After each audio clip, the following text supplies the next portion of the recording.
the Lux Radio Theater.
Throughout America tonight, this inspired music lifts every heart to new patriotism, as all of us join all of you in pledging full allegiance to our country. We've asked the Columbia Broadcasting System to interrupt our program tonight with any important news developments. We here in the Lux Radio Theater, as well as you who are listening, want to keep in touch with any and all events bearing upon this national emergency. In the meantime, this theater carries on as usual, which, as you know, is one of the oldest and finest traditions of the theater. Tonight, the Lux Radio Theater brings you Melvyn Douglas and Virginia Bruce in The Doctor Takes a Wife, a motley parade of characters from all walks of life constantly pass in review on the American screen. Rich man, poor man, beggar man, thief, and every other kind of people that it takes to make a world. But judging from box office records, perhaps the most romantic of the whole lot, for some reason that I'll leave to you, is the Doctor. He seems to exert even more fascination over the American people than the cowboy and the aviator. And perhaps Columbia Picture had this in mind when they filmed The Doctor Takes a Wife. It's the story of a doctor who suddenly finds himself married to an author, a beautiful young lady author, who has just made a fortune out of a book telling other young ladies the advantages of not getting married at all. And that's such an embarrassing set of circumstances that it makes a perfect beginning for a comedy. This play will put you in the proper frame of mind to do your Christmas shopping. So you'd better get started on that pretty soon, because I believe the calendar shows there are just 14 more shopping days left before Christmas. Of course, any one of those 14 days could get off to a very bad start if you suddenly discovered that you were all out of Lux Flakes. You know, there are two kinds of flakes that make a white Christmas: snowflakes and Lux Flakes. So while you're concentrating on what you're going to give Uncle George and Aunt Susan, put a little Christmas cheer in your housekeeping by giving yourself some Lux Flakes. And now here's The Doctor Takes a Wife, starring Melvyn Douglas as Tim and Virginia Bruce as June, with Lynn Carver as Marilyn and Edgar Barrier as John Pierce. The curtain rises for the first act.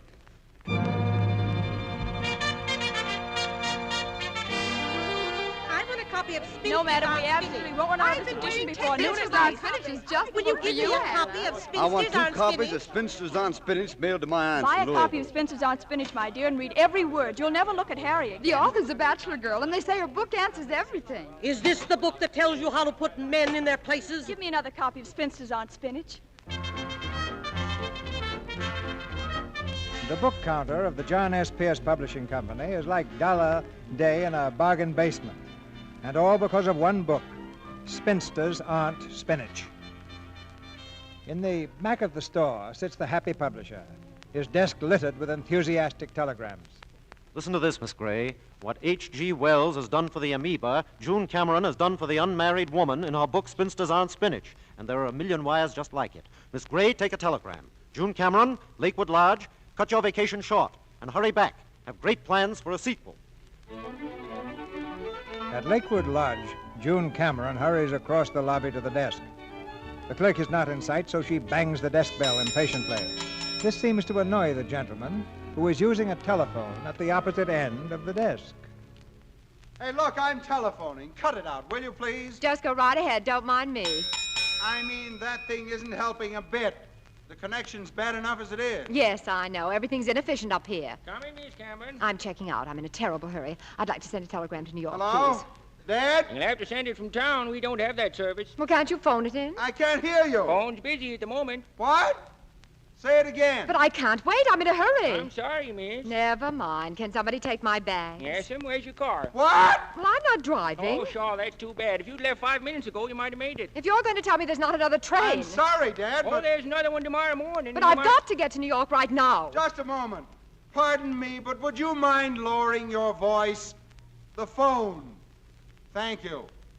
What was that, Dad? Of all the inefficient hotels I ever Would had. you mind? This is long distance. Then why don't you phone from a booth? I would if there were a booth.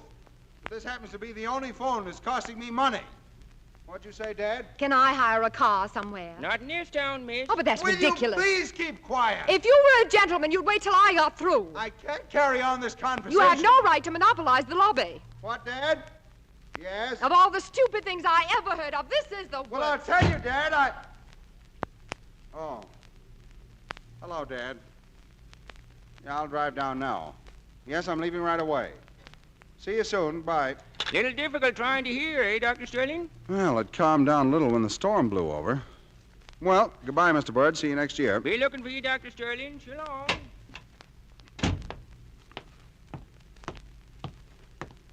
Hello there. Oh, it's you. I'm sorry I shouted at you. Oh, I didn't mind. But it's really bad for your nerve centers. You shouldn't get so excited. Well, I had a right to be annoyed. Is that your car there? Yes, it is. But it doesn't pay to get excited, miss. If you could see the punishment those little Oh, I cells know. take.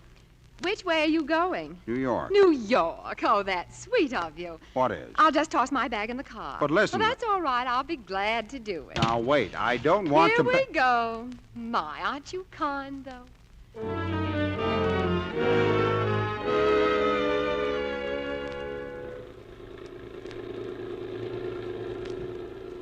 I like your car. Of course, it's a little out of date, but old things are so interesting, aren't they? Oh, it's getting a little chilly. Wouldn't mind if I put on my coat. Just look out for those boxes back there, that's all. Look out! Look out! Good heavens, what's that thing? Why, it's a human head. It is not. It's a model. And if it's broken, let me see it. No cracks on that side. Spitting image of my Uncle Chester. No cracks on this side. I guess it's all right. Just be careful of it. Fond of him, aren't you? Do you always travel together? I use it in my work. Well, I don't mean to pry into your private life, but just what is Chester to you? I teach neuropsychiatry. I'm doing research on migraine headaches. The head opens up. Oh. And just what is a migraine headache? Blood vessels in the head dilate excessively, causing pressure on the nerve centers. We go at too fast a pace, especially women. They're not constituted to take an equal place in a man's world. What makes you think it's a man's world? The modern woman can match you men fiber for fiber and have a rib left over. You must have read that someplace. I did. In a wonderful book called Spinsters Aren't Spinach. Oh, yes. Yeah, the chambermaid at the hotel had a copy. The one with no forehead. You shouldn't read trash like that. I didn't read it. Just as well. I wrote it. Oh. Well, sorry. Oh, that's all right. I didn't expect you or any other man to like it. Marriage is no longer the answer to a maiden's prayer. Standing over a hot stove is all right for the more backward of our sisters, but a new kind of woman is coming into her own. Oh, is that a fact? Yes, the kind that refuses to subordinate her own personality to that of the egotistical, domineering male. The Amazons tried it. You know, you're the complete picture of the smug male. You won't discuss it because you know I'm right. You really can't discuss anything with women. They never have an open mind. Oh, you're the perfect type. I must remember you for my second book. Oh, look, would you mind stopping in this town? I have to send a wire to my publisher. I'm very anxious to get back. Oh, it'll give you a chance to rest your nerve centers. You've been going at a fast clip, you know. On the straightway back there, you almost hit 30. Okay. But will you please hurry? Thanks. This is awfully important. Oh, there's the telegraph office. You can park right here. Well, right in front of the Justice of the Peace's office. And isn't there a wedding going on? What of it? It merely goes to prove that someone didn't read your book. You haven't heard of any lawyers in Reno starving, have you? Be right back. Make it snappy, will you? I'm due in New York at 7 o'clock. Hey, kid. You want to make a dime? Sure. What do I do, mister? Look, you see this sign? What's it say? Oh, just married, huh? Mm-hmm. Hanging on that car over there. The bride and groom will be out any second, so don't let them see you. Well, I won't. Which car you say? That one over there. Go ahead. Okay, thanks, mister. Will you take this telegram, please? Straight telegram to John S. Pierce, Pierce Publishing Company, New York. Driving down today. We'll see you tomorrow. Have a big surprise. Best regards, June Cameron. June Cameron, are you the author? Yes. How much is the wire, please? 62 cents. I read it 3 times. Did you? There you are, 62 cents. Oh, it's simply wonderful. I keep it under the counter. Will you autograph my copy for me? Well, certainly. Give it to me. Oh, thank you, Miss Cameron. Thank you so much. Not at all. You'll see that my wire is sent immediately. I sure will. Oh, Miss Cameron, you're probably in a hurry, but I do want to tell you what this book has done for me. It's changed me into a career woman. I used to feel awful when men didn't insult me, but now I don't even care. Fine, you just give it up. Hey, are you ready? Let's go. Coming. Goodbye. Goodbye. Goodbye, Miss Cameron. Hey, Prudence, who's that? Why, that's June Cameron herself, the author of Spinsters Aren't Spinach. Spinster, huh? Why don't she practice what she preaches? She ain't no spinster. Why, she is so. Oh, yeah? Well, take a look at the sign on the car. If that don't say just married, I can't read. Just married? Oh, so that was the big surprise in the telegram. Well, wait till the newspapers get hold of this, and I'll tell them. The deserter.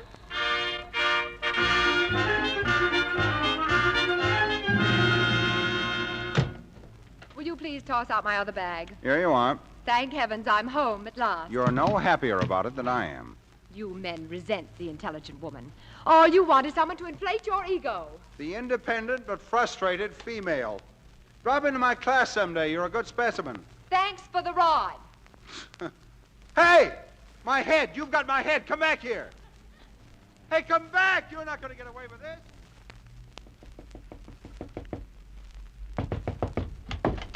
Where's my head? I don't know. I left it in the car. You did not. That head cost me $250, and I'm going to stay right here until you give it to me. Will you please get out of here? No, you've got my... Oh, there it is. It is not. That's my hat box. Give it to me. It is not your hat box. My head's in there. Let go of it. Oh, now look what you've done. You've broken the nose. I'm sorry. I thought it was my hat box, really, but you pulled the box out of my hands. That's right. The career woman is never to blame. Of all the ungrateful females, you force your way into my car. I drive you for 400 miles, pay for the gas and oil, and then you ruin a $250 head. You don't need that little piece. Chester won't get a headache in the nose. All right, I've had enough. If you're going to take that attitude, you can pay for the trip. It cost me $9.80. You owe me half, $4.90. Oh, run along and correct some papers or something. Ordinarily, I'm a very calm and peaceful individual. That's because I have thin earlobes and eyes set wide apart. But you see these? They're thumbs, short thumbs. That means I'm stubborn. And I won't get out of here until I get my $4.90. Fortunately, my thumbs show no evidence of pygmy ancestors. But I, too, can have my obstinate moments, and this is one of them. What are you doing with that ashtray? It's mine now. I'll deduct 75 cents for it. That leaves $4.15 you owe me. Oh, what's this? That's my paper knife, and you can put it right down. Well, it's not real silver, is it? No, sorry. The best I can do on this is $1. That leaves $3.15 you owe me. Well, what else? What's in this thing?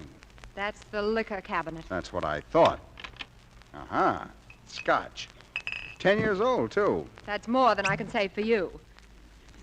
This may take care of the balance. Now, let's be generous and say it's worth 40 cents a drink. Well, here's mud in your eye.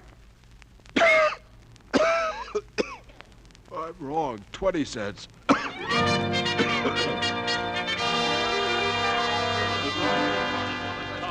Come on now, give us a... Now look, boys, look. I'm John Pierce. I'm Miss Cameron's publisher. If she's married, I'd know about it because it would probably be me. All right, but we want the story from her.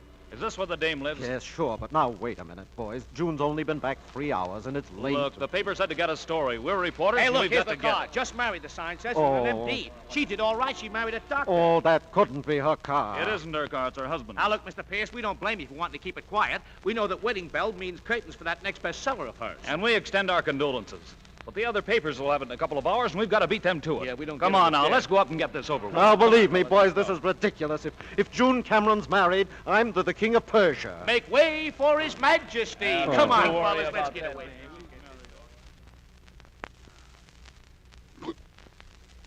Yeah, that's good. Now, let's see. That makes a balance of 60 cents you owe me. Would you like to take the rest out in aspirin? Don't interrupt. Marilyn never interrupts. Oh, I haven't told you about Marilyn, have I? Marilyn's the girl I'm going to marry as soon as I become a professor. Look, Hamlet, now that the bill's paid, will you get out? Very well, if that's the way you feel about it. Very well. Good day, madam. Hey, not that way. That's my bedroom. Good day. Get out of there. Oh, by heavens, who is it? Congratulations. Where'd you meet him? Don't say a I'll make word you change the tonight. type of the carpets. What do you think of the matrimonial state? Well, fellas, Yeah, please. come on, we ought to get this. June, Don't listen. tell me what this is all about, Johnny. Just let me guess. I know. It's a college initiation. Look, Miss Cameron, we're all losing sleep. Who, where, what, and why did you get married? All right, fellows, it's a very funny gag. Now run along, tip over some milk wagons, and go home. You see, she isn't married. She doesn't know a thing about it.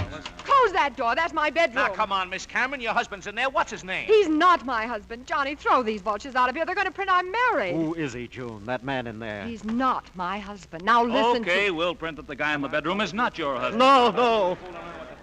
You can't do that. It would ruin our reputation. Look, June, we might as well admit it. The evidence is right in there. Well, I guess she's married, boys. Johnny, if you'll just listen. Thanks, Miss Cameron. We'll give you a nice, dignified ride. A photographer will be along later. Be seeing you. Come on, boys. Let's get out of here. We'll play the... Just what was the idea? Isn't he your husband? No.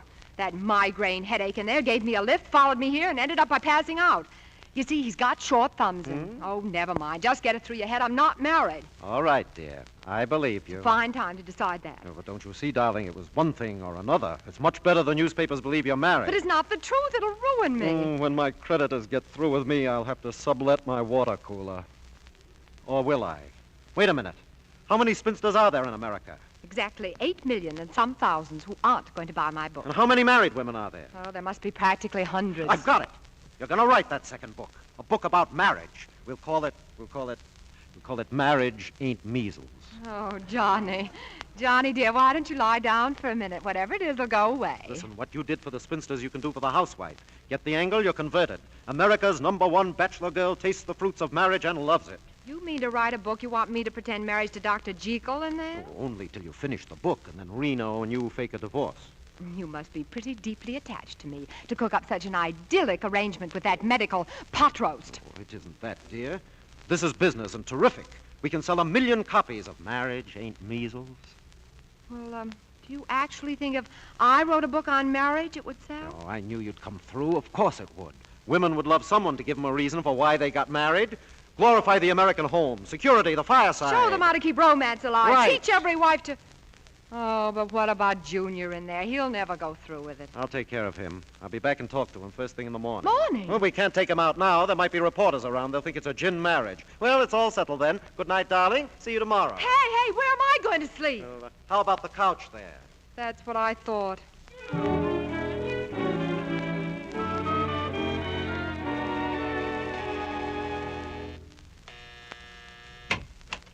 Good morning, June. And how's America's favorite authoress? I feel like I've slept in a cement mixer. Where is he? Junior, how do I know? I guess he's still asleep. Come on, we'll go see. Well, there he is, and you can have him. Wake up. Wake up, old man. Huh? Hey, what are you doing in my room? Where am I? I can tell you one thing, Goldilocks, you're not in heaven. But you're a very lucky man. You've made money while you were asleep. That's it. Break it to him gently. Listen to what the morning paper has to say. Public spinster #1 weds. June Cameron turns Benedict Arnold. Marries Dr. Timothy Sterling in Greenwich. Dr. Timothy Sterling, huh? Hey, that's me! It's a frame-up. Where are my pants? Well, don't look at me. I'm not wearing them. You get out of here. Run along, dear. I'll explain the whole thing. Do that. But you better be more convincing than I think you are. Well, you see, Doctor, there's been a slight mix-up, and everyone thinks you're married to Miss Cameron. Where are my pants? And for the time being, it will be convenient for them to think so. You see, Miss Cameron's writing a book on marriage. And you want me to pose as her husband? Oh, no. Besides, Marilyn might... I'll make it worth your while, Doctor. Say, 5% of the gross sales, that'll be about... No, it's all a cheap publicity stunt to sell that trash she writes. Are you going to give me my pants? Now, look, old man. I'll make it 10%. I said no, not for 110%. For the last time, where am I... Oh, here they are. Now, let's not be hasty about this. 10% of the gross sales of that book will be a tidy little sum. Where's my head? Huh? I said, where's my head? How about the one with your hat on it? That's not it. The wax head, the one that opens up. Don't tell me that... Oh, there it is. Now, if you'll just get out of my way, I'm going. Now, look, Doctor. Get out of my way and don't ever bother me again. If you do, I'll sue you for 10%. Good day.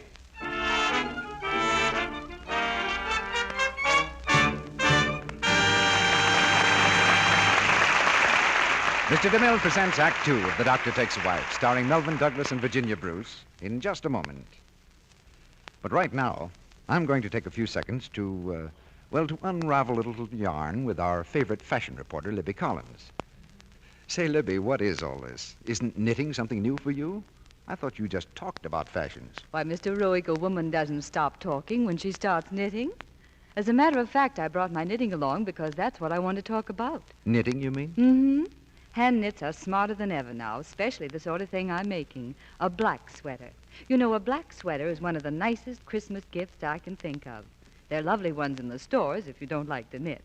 They're so smart, and not just for sports and country wear by any means. They're just as right for tea or dinner or evening if you dress them up with a heavy gold or jeweled necklace. And then they're so practical, so easy to lux.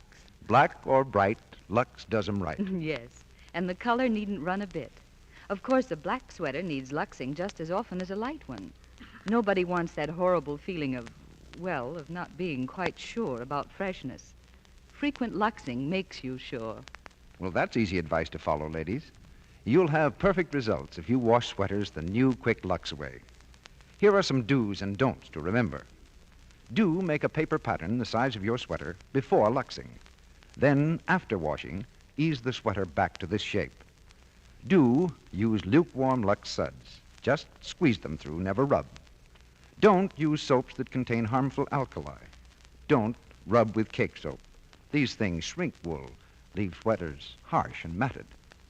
So don't take chances with harsh soaps. Do stick to new Quick Lux Flakes for sweaters and all knitted things. Lux is so gentle, so fast, so thrifty. It keeps your pretty washables like new much longer. Now, Mr. DeMille returns to the microphone. Act Two of The Doctor Takes a Wife, starring Melvin Douglas as Tim and Virginia Bruce as June. Timothy Sterling, professor of psychiatry, refuses to play husband to June Cameron, expert on feminine psychology. Standing on his constitutional right to remain single, he has left June's apartment in a huff. He's still in the same huff when he arrives at the medical building of State University. State University? Medical building? Just a moment, I'll connect you. Oh, hello, Dr. Sterling. Congratulations, Dr. Sterling. Get the editors of the Express, the Herald, get all the papers. I want to talk to them. All right, Doctor. Hello, Dad. Tim, my boy, I've been trying to reach you. Look, Dad, let me explain. It was all a Son, you don't know how happy you've made me. For a while, I was very much afraid it was going to be Marilyn. Huh? Were you? Yes. Definitely an inferior mate. Now, Dad, let me tell you... I know how these things happen. Suddenly the right person comes along, and the next thing you're married. Very wise. Dad, sit down. I want you to sit down. I've got something to tell you. It may be a shock. I've got a little shock for you, my boy, but a rather pleasant one. I just spoke to Dean Lawton. Congratulations, Professor Sterling. That's beside the Professor? But I thought Dr. Hampshire was going to get that post. It was close until this morning. But you know how the dean feels about marriage. And since you're a married man and Hampshire isn't... It couldn't be just because I'm married. It's always been a theory of the deans that the chair of neuropsychiatry should be held by a married man. A man who leads a natural, well-balanced life will have a sounder approach to the study of the unbalanced. Professor Sterling, Oh, that's too bad. Now, what's the matter, son? Don't you want the professorship? Oh, yes, I do. But you see, Marilyn's coming in on the boat in about an hour, and the truth is... Congratulations, Professor Sterling. Congratulations. My boy.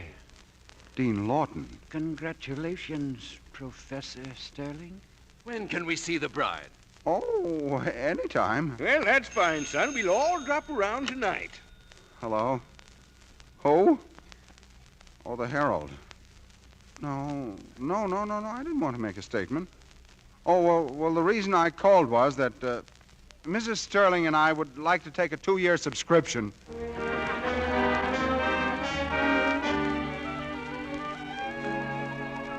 I knew you'd come through, old man. I knew it. I know a gentleman when I see one. Thanks. Very sweet of you, Doctor, but what made you suddenly change your mind? This morning, the idea of posing as my husband seemed particularly revolting Well, to don't you. get the idea I like this. I'm only doing it because I'm a gentleman. I don't want to ruin your career. Thanks. But I hope you realize all the inconveniences. Now, the doctor knows what he's doing. And one thing I want to get straight. Of course, when you get to Reno, you'll have to take all the blame. My position at the university, you understand? Naturally. We'll paint her black as a coal scuttle. Yeah. I can see that chivalry is not dead. It's not doing so well, but it's not dead. Another thing, what about Marilyn? Marilyn? Who's Marilyn? The boat. I mean, my fiancée. Her boat's due now. How am I ever going to explain this to her? Oh. Just tell her that for the next 3 months she's got to believe in you, to trust you, to use blind faith. You can do it. You know how to handle women. Don't worry, old man. Don't worry. Yeah, don't worry.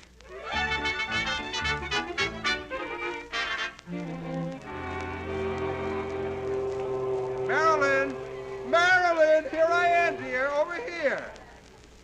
Hello, sweetheart. Hello, sweetheart. How touching. Well, darling, what's the matter? Were you seasick? Look at that. What? You know what? This paper.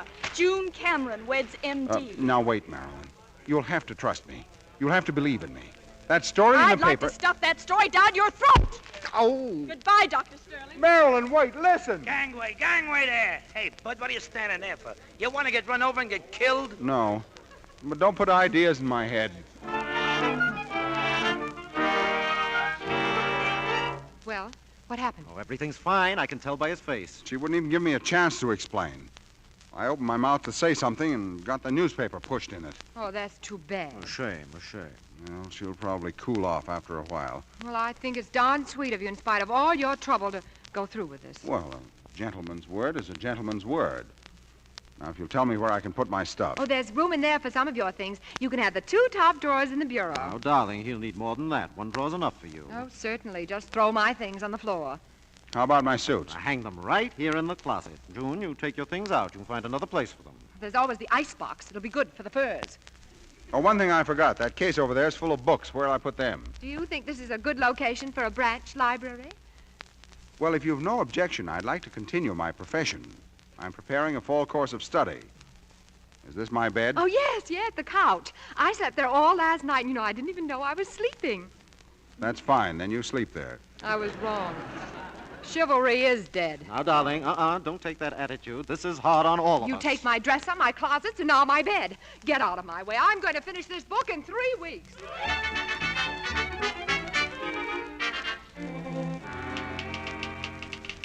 There he'll stand, the man you love. Will you please stop that typing? What?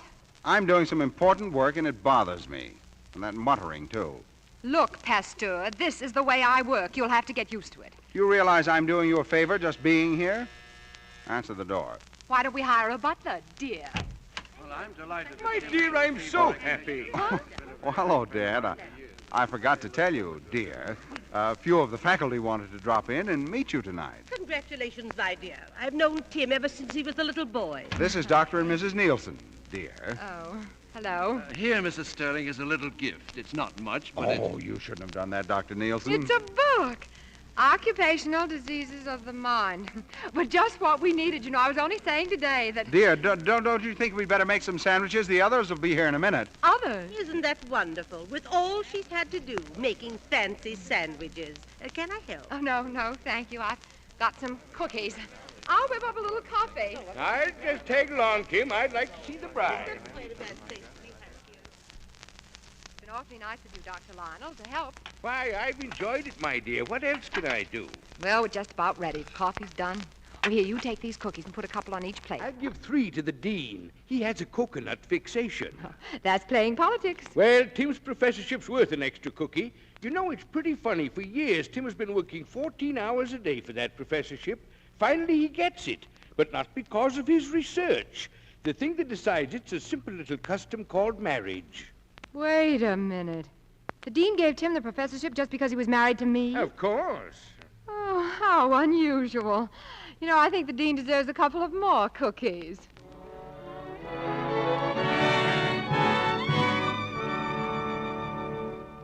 Ladies and gentlemen, before we continue with our play, the makers of Lux Flakes switch you to New York for the latest news developments, direct from CBS.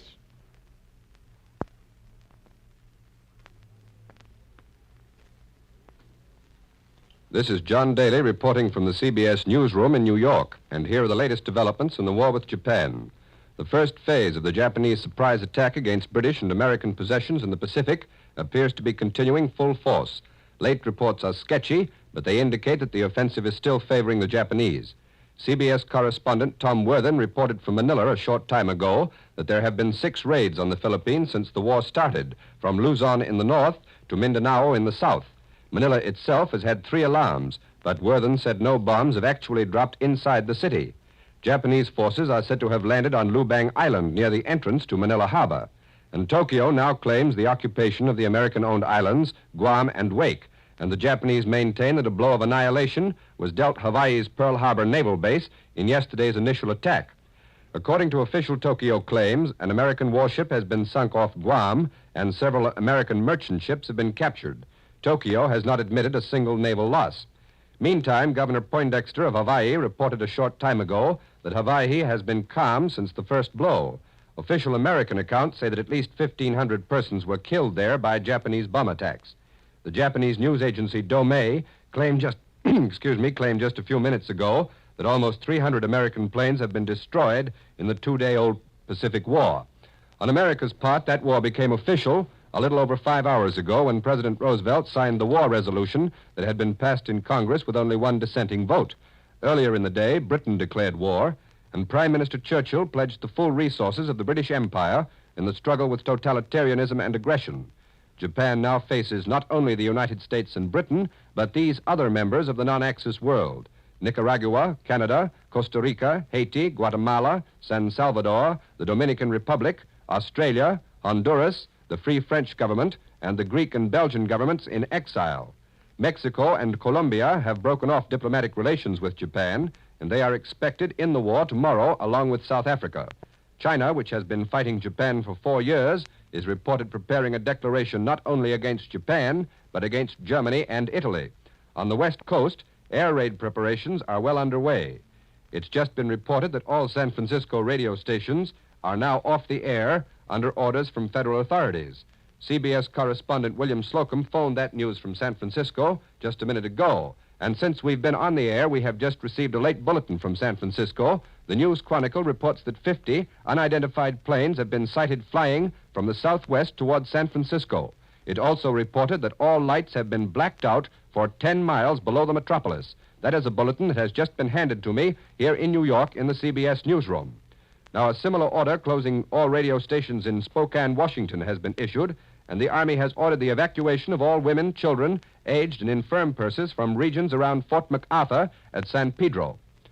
In Washington tonight, the White House announced that President Roosevelt will speak to the country in a fireside chat at 10 o'clock tomorrow night, Eastern Standard Time. The White House also said that lease lend aid to Britain and Russia will not be interrupted by the outbreak of war in the Pacific. At the same time, Presidential Secretary Stephen Early issued a statement denouncing Germany. The Nazis, he said, have done everything possible to push Japan into the conflict. So far, neither Germany nor Italy has carried out the provisions of the tripartite Axis Pact and declared war against the United States. As you know, the pact said that if any member of the Axis alliance becomes involved in war with a power that was at peace when the pact was signed in 1940, the other 2 members would go to the assistance of that member. The propaganda statements out of Berlin would seem to confirm the charge made by the White House tonight, though. At least the Nazis say Japan kept them informed throughout the preparations for attack in the Pacific. Earlier today, the Rome radio said that a state of war exists between the United States and the Axis powers, but that claim has not been officially confirmed so far in either Rome or Berlin. And with the United States united this evening in one single resolve to destroy Japanese militarism once and for all, American recruiting officers report that they have been swamped with men seeking to enlist. Thousands of men in every state of the Union have volunteered, even demanded, that they be allowed to serve. Before we leave you, we repeat again this bulletin which has just come in from San Francisco. Since we've been on the air, we've received this bulletin. The News Chronicle in San Francisco reports that 50 unidentified planes have been sighted flying from the southwest towards San Francisco. It's also reported that all lights have been blacked out for 10 miles below the metropolis and over an area 35 miles along the coast. And that's the latest news on the Pacific War. Columbia will interrupt its regularly scheduled programs to bring you the latest news. Our next scheduled news broadcast will be at 10 o'clock. And now we return you to the Lux Radio Theater in Hollywood.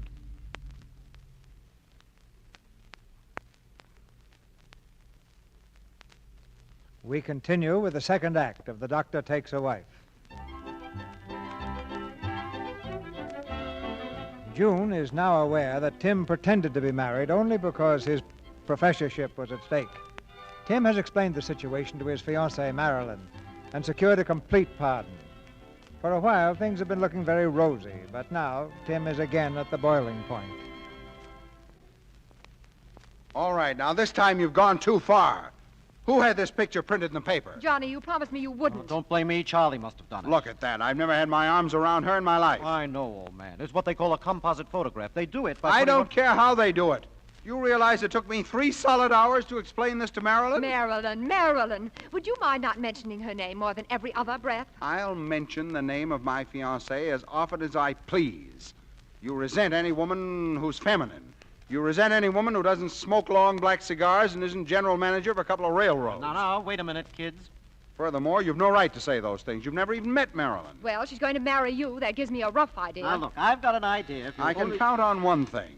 At least she won't wisecrack through our honeymoon. Just to make sure, better not wear those green pajamas you've got hanging in the closet. What? Hello there. Now, don't tell me you two are having another quarrel. Well, she... Mr. Pierce, are you here again? Yes, sir. Mr. Pierce, did you ever study chemistry? No, sir. Well, if you had, you'd know that sometimes 2 elements can be placed together successfully. But when a third element, known as a catalytic agent, is added, there is frequently an explosion. Pop, you can rule him out. He's only an innocent bystander. Well, no matter. Tim, I just dropped by to give you a little advice. When you talk to Burkhart this afternoon, make it clear that you don't want him to use any of your research in his new book. Well, thanks, Dad. I appreciate the advice, but after all, Burkhart's... June, you'll be along. See that Tim doesn't get too generous. Oh, well, I don't think I'm going with him. Oh, yes, dear. I forgot to tell you, the Burkharts invited us for the weekend. Why, you... We'll be leaving in a few minutes. You'd better start packing, dear. It'll be an interesting weekend. Oh, yes, I'm sure. Yes, they have a 15-year-old daughter. She's just written a novel, and she's dying to read it to you. Well, I won't hold you up. It's a good 7 hours' drive. Goodbye. Bye, Dad. I'm sorry, I forgot to mention it. That's all right. I'm not going. Oh, you've got to go. That father of his will think you're staying behind because of me. But I was going to finish the book over the weekend. Well, you can work up there, darling. It's probably an idyllic setting. The forest primeval, the winding streams. And a babbling 15-year-old reading me an enchanting little epic called Sink or Swim or Sarah Goes Out for Basketball. Oh, no, gentlemen, I'm not going.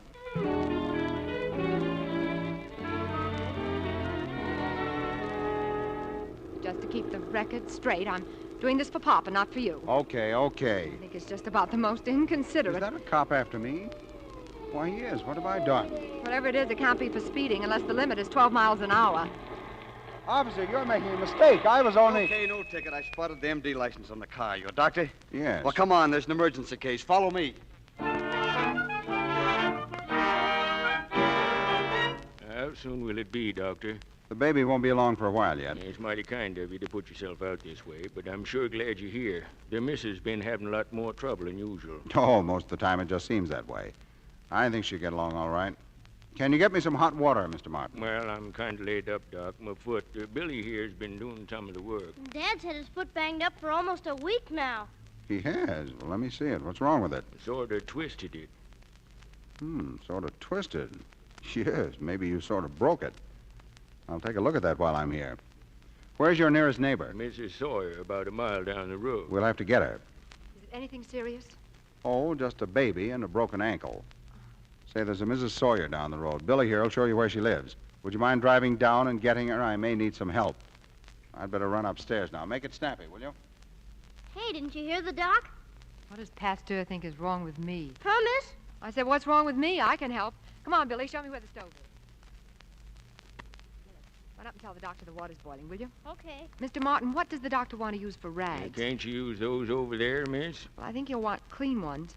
This'll do. You're not going to tear up that dress. Well, that's all right. Extra one I brought along. Everything all right down here? Where's Mrs. Sawyer? Couldn't she come? I don't know. I didn't ask her. Oh. Say, that's a pretty nice sterilizer there for a homemade job. Rig it up yourself? Mm-hmm. That's your new dress you're tearing up. It made me look too feminine. How's the missus, Doctor? Almost any time now. Doc! Hey, Doc! Ma says for you to come right away. All right, son, all right. You better get some more water at the pump. I'll be needing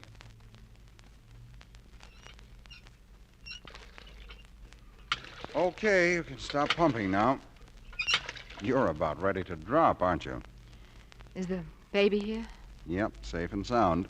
Another president? No, I'm afraid it's another career woman. I never heard such kicking and screaming. Hey, Doc, it's an Indian. It's all red. Oh, stop worrying, son. It's all right. Well, I guess it's too late to go to the Burkharts. Oh, that's too bad. You miss your talk with him. Yes, and you'll miss hearing Sarah goes out for basketball. How do you feel? You must be pretty exhausted. Oh, I was just a little scared. That's the first baby since I was an intern. Well, with that broken field running you did between the baby and the ankle, you looked awfully good from where I sat. Thank you. So did you. Thank you. You know, sometimes it's nice to have a career woman around the house. Really? Well, I mean for emergencies. Oh. Well, if you're finished here, let's go. What's the big rush? The emergency's over, isn't it? And I've got a book to finish, so I can leave for Reno. Yeah, that's right. Let's go.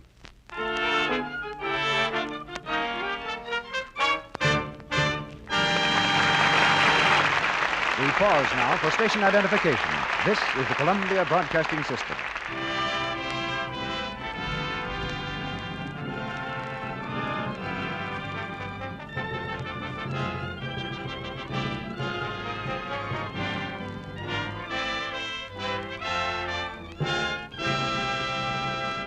After a brief intermission, Mr. DeMille and Melvin Douglas and Virginia Bruce will bring us Act 3 of The Doctor Takes a Wife.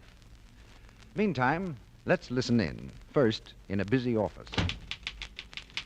Her application can go on file. She's not the type of girl for this office.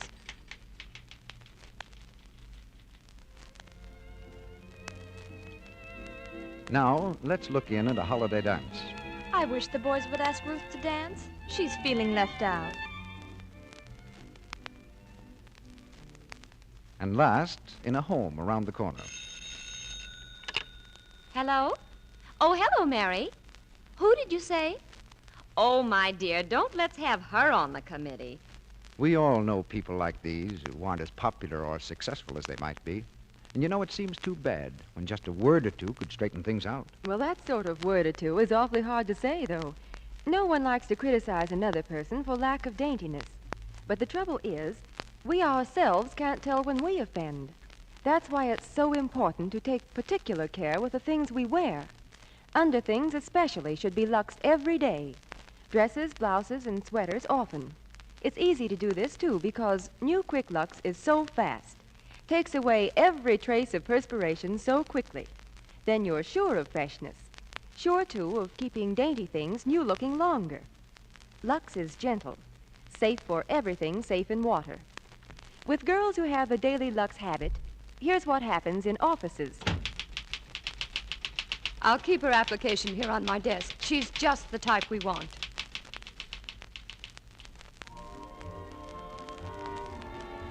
And at holiday dances.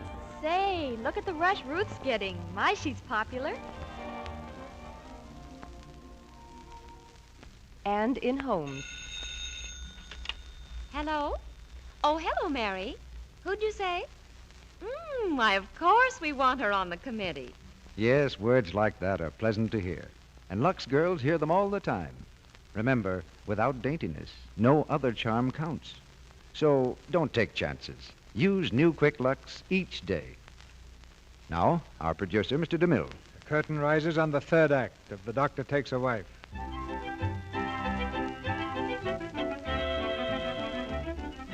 June's new book has been finished and published, and overnight heads the bestseller list. There's no longer any reason to keep up the pretense of a marriage. So Tim and June have packed their belongings and are ready to move out of the apartment. Well, I guess that's everything. I'll send someone around to pick up these books. I take them now, but we're driving up to Marilyn's uncle's for the weekend. That's all right. I'm sorry Marilyn insisted on you leaving for Reno tonight. No, I don't blame her. I'd have done the same thing. I think she's been pretty decent about the whole thing. And that goes for you, Doc. Without a husband, the book never would have been written. Without a wife, I'd never been made a professor. Well, we've spoken our little pieces, so goodbye. Take good care of Chester. Goodbye. I hope you and John Pierce will be very happy. Thanks. And that goes for you and Marilyn. Thanks. Goodbye. Oh, I forgot to tell you. When we first started this thing, I said I wanted you to take the blame for the divorce. I really didn't mean that. I'd rather you blame it on me. I will not. A bargain's a bargain. But it wouldn't look good for you. The other way's simpler. No, I won't do it. Wait a minute. Look at these thumbs. They're very short. I'll just say it was cruelty or something. Tell them I corrected papers in bed. Goodbye, June. Goodbye, Tim. Well, hello there, old man. Hello. Microscope's all packed. Mm-hmm. Well, our little marital conspiracy turned out beautifully for all of us. Nobody the wiser. Yeah. You know, Pierce, you're a pretty lucky fella. Yes, the book's selling like the proverbial hotcakes. I wasn't talking about the book. Hmm? Oh, yes, June's a wonderful woman. Well, bye, Professor. So long. Hello. Does Frida Schultz live here? You've got the room? Oh, hello, Johnny. Here are the railroad tickets, honey. I thought it would be best to use another name. How do you like it? Do I look like Frida Schultz to you? Let's see. Oh, a little. Don't you see, if they find June Cameron in Reno, it'll kill the book. This way we can sell it right up to the day you announce the divorce. You figured out everything, haven't you, Johnny? Darling, I'm a very happy man. I just added it all up. In 6 weeks, we can sell 80,000 copies. Wow. What's the matter? Nothing. Oh, there must be something. I said nothing's the matter. I'll take it. Good morning. I'm from the Morning Express. I'd like to see Miss Cameron. No interviews today, old man. If you'll phone. I think she'll see me. Hi, Miss Cameron. What do you want? Didn't you say, Miss Cameron, that you were married in Greenwich? Why, yes. Strange. I've just been talking to the license bureau up there, and they've got no record of it. Well, you see, it wasn't in Greenwich proper. It was a little outside. Yeah, it was a little place by the fork in the road. Look, let's stop kidding around. I followed a hunch and checked up. I happen to know you were never married. How dare you make such a statement? If I'm wrong, show me the certificate. Well, you see, it's in... It's in my safety deposit box. Look, you needed that kind of publicity for the book. I hate to be the guy to kill the golden goose, but my job is to get news, and this is a great story. But you can't print it. It's not true. All right, I'll give you a break. We don't go to press until midnight. You can show me you're married before then, I'll kill the story. That's a real break for you. You can't print that. Think what it'll do to the book. Think what it'll do to Tim. They'll throw him out of his job. Who cares? I care. If this comes out, he won't be able to get a job as a horse doctor. After he's been so decent with us, you take that selfish... Well, I didn't mean it that way. It's just that the copies are already printed. Your affection for me is touching. The fact that the tabloids will make me look like a combination of Madame du Barry and Cleopatra doesn't make the slightest difference to you. Oh, that's not it, June. The profits Profits, they're important, not people. Here's the future of a really great man at stake, and you're worrying about carnations for your buttonhole. Are you in love with this bumpkin? Yes, I am in love with him. What do you think of that?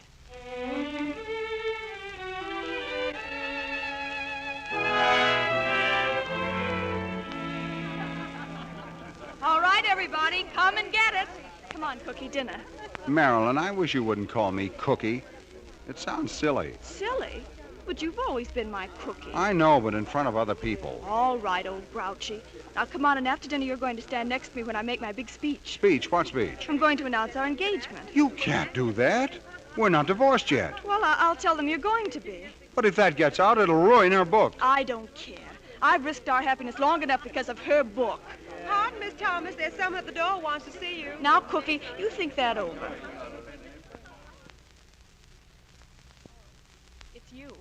What do you want here? I've got to see Tim. If you're Where is coming he? here trying to make trouble. This is important. Where is he? Please go away. You'll spoil everything. This is our engagement party. Engagement? But you promised to wait till I think we've done more than enough for you. But this is important to Tim's career. I feel that I'm equally important to it. Get out. Ah, Southern hospitality. Marilyn, what about the big surprise? Come on, Marilyn, what's it all When do we hear about? your big surprise, Marilyn? All right, everybody, I'll tell you right now. Come on, Tim. Wait, Marilyn. You can't do this. Quiet, everybody, quiet. Now for the big surprise. I want you Say, all... isn't that Tim's Look, wife? here comes June Cameron. What's she doing here? Marilyn, my dear. Hello, Tim, darling. I'm so sorry to be late, Marilyn. But you Go want right to- ahead with what you were doing. I'll just sit in a corner and go on with my knitting. Well, dear, I'd like you to meet all the folks. Oh, don't bother. We'll all get to know each other. I have an announcement to make. Quiet, everyone. Why, Mrs. Sterling, is that for you? Yes. Why, it looks like a baby's booty. Yes. You didn't mind if I brought my knitting along, did you? You know how these things are. Is it for you and Tim? Of course. Who else? Mrs. Sterling's going to have a baby. Look, she's knitting for a new baby. You can't do this to me. I know you're not married. Oh! How can you... Oh... She's fainted. Let her faint. Oh, this whole thing's a frame-up. Marilyn, I don't know anything about this, I swear. I'll give you 5 minutes to get out of here. Dora. Yes, Miss Thomas? You'll find Dr. Sterling's bags in the room near the stairs. He's leaving now. Tomorrow, have the room fumigated.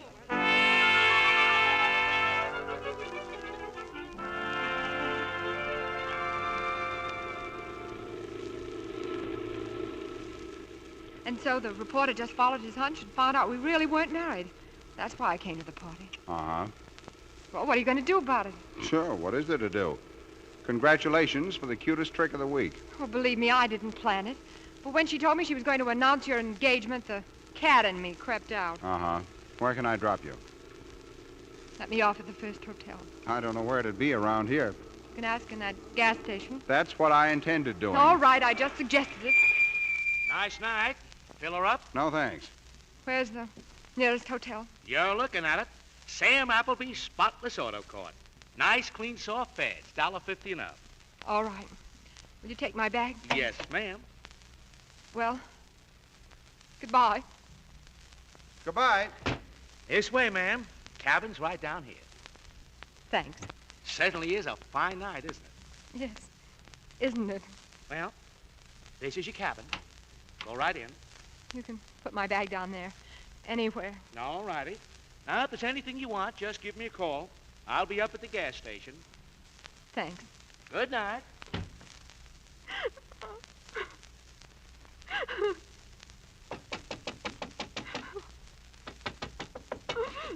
Hey, Who is it? me, Pasteur. Open the window. Oh, go away. June, I want to talk to you. Go away. Don't be silly. Let me in. No. Hey, look. You see those short thumbs? That means I'm stubborn. Let me in. Oh, now listen, Tim. You listen. Ah. June, I promised the people in the apartment next door that we'd play bridge with them next Thursday. Can you make it? Oh, Tim, I think so. June. Oh, Tim, but I'm a career woman. I'm no good except... That's right, but you see, this is an emergency.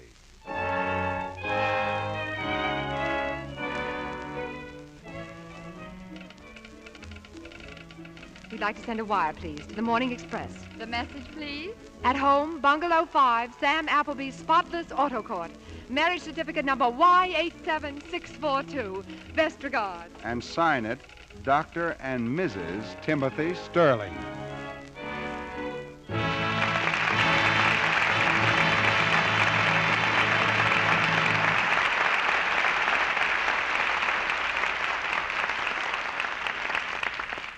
Mr. DeMille and our stars return to the microphone in just a moment. Now, here's the kind of thing that women say when they change from ordinary wash day soaps to new Quick Lux for their dishes. Say, this new Quick Lux is wonderful. I just can't believe I need so little to get a whole big dishpan full of suds. It's true, though.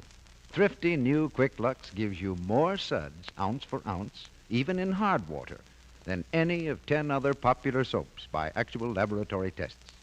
From 2 to 4 times as much suds as some of those soaps, and more than any of them. But that's not all. You're due for a lot of pleasant surprises. For not only do you get more suds with Lux, but you get them so fast. Why, they start piling up the second you turn on the water. And here's the pleasantest thing of all. Those rich, quick suds are so kind to your hands. That has been proved in the famous one-hand tests. You see, there's no harmful alkali in gentle new Quick Lux to roughen or redden your skin. No harsh, red dishpan hands for you. Not when you stick to Lux Flakes for your dishes. You try Lux and see. Start right in tomorrow and prove these things for yourself. There's a big box of new Quick Lux waiting for you at your grocer's. It comes in the same familiar package and doesn't cost you a penny more. Now, here's Mr. DeMille with our stars. The doctor took a wife, but we've persuaded him to bring her back. So Melvin Douglas and Virginia Bruce join us again at this microphone. Thank you, C.B. Well, Virginia, I guess we've done it again. Certainly looks like it, Mel. Now we'll have to go after Bill Powell and Myrna Loy's reckon. I don't want to seem over-curious, but what's this all about? Well, Virginia and I just got married again. In the play, I mean. And it's happened 3 or 4 times before on the screen. So, in 1945, if our luck holds, we hope to pass Bill and Myrna. That's pretty ambitious, Mel. They've held the championship for years. We just want to know whose side you're on, Mr. DeMille. Mm-hmm. If you aren't Forrest, you're a Guinness. Now, if you really want to know where I stand, I'm directly behind the 8-ball. Well, in the meantime, why don't you tell us about next week's play? Thank you for helping me out, Virginia. Next week's play was a great success as a Warner Brothers picture. And before that, as a novel, it led the bestseller list for months. It's All This and Heaven, Too. And our stars will be 2 of America's most distinguished dramatic players, Betty Davis and Charles Boyer. Yes. That's the way we feel about it, too. In All This and Heaven, Too, we have a play made to order for these fine artists. Betty Davis and Charles Boyer starred in this drama on the screen. So those who saw the picture know that they'll hear 2 acting performances of rare power next Monday night. Congratulations, C.B. That's a real dramatic scoop. We'll all be listening. Good night. Good night. Good night. We pronounce you both terrific.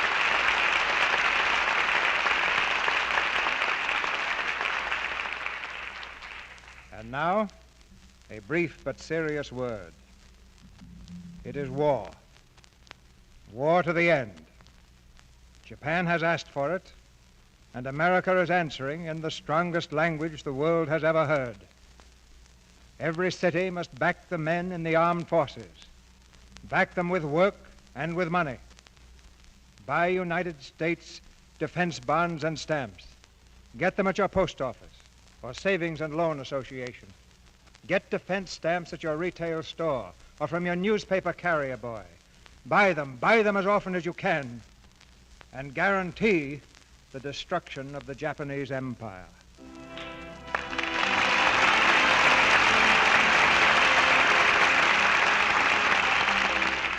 Our sponsors, the makers of Lux Flakes, join me in inviting you to be with us again next Monday night, when the Lux Radio Theater presents Betty Davis and Charles Boyer in All This and Heaven, Too. This is Cecil B. DeMille saying good night to you from Hollywood.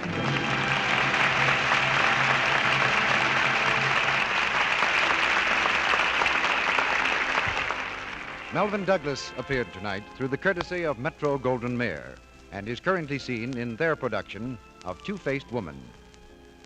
Heard in tonight's play were Ferdinand Munier as Tim's father, and Charles Seal, Verna Felton, Dix Davis, Torrey Carlton, Jean O'Donnell, Fred Mackay, Edward Marr, Suzanne Curran, Griff Barnett, Frank Penny, and Boyd Davis. Tune in next Monday night to hear Betty Davis and Charles Boyer in All This and Heaven, Too. Our music was directed by Louis Silvers, and your announcer has been Melville Ruick.